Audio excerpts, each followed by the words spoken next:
So whenever we're doing cedar on a building, we go and hand pick that. So this is our 1x2. We call it pretty trim. That's the final piece that goes on there. And this is all of our beam and post wrap. And I go for tonality, right? So I want, the whole reason I like the cedar and the wood grain look is because the wood grain, and I like the different patterns. So I try to get a fair mix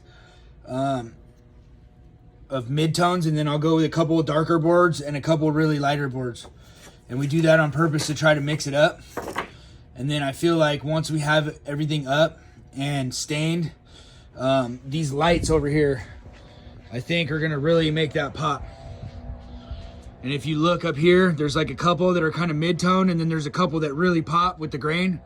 And so that's what we want to kind of match on the beam and the post wrap, right? Is some neutrals with some offsets to make it pop. And then what we do is we try to time that, and this is whether it's our projects or another builder's projects, we try to time it with the pickup of something else. So we had to go pick up this new window to replace the one that we had the wrong measurement for. So since we had to pick that up anyways, we went ahead and picked our cedar up at the same time so we could hand pick it. And what we'll do is we'll just have the customers call and pay for it, and then we pick it up there and go hand pick it as well call.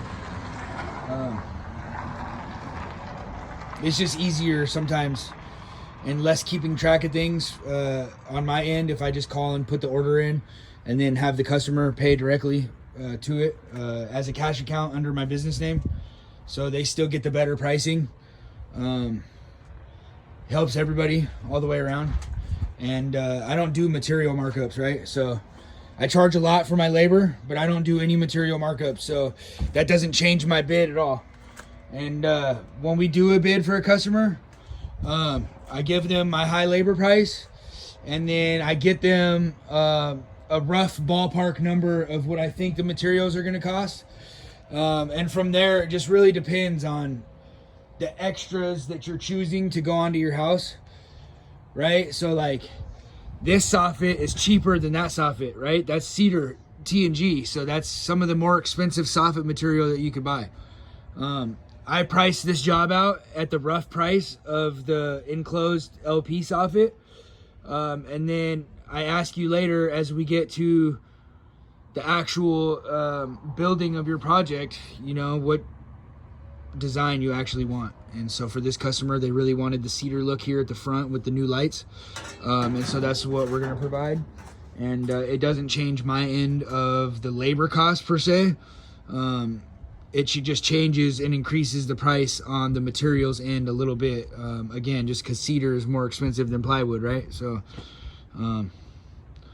there's some ways that I stay functional on my end for what I got going on for my customers, and giving the best results. Because again, the lumber supply yard, they're just going to count it out and they're just going to grab it. They don't know if we're using the smooth or the rough side or anything. I use the smooth side. Most of these boards are actually rated for the rough side out.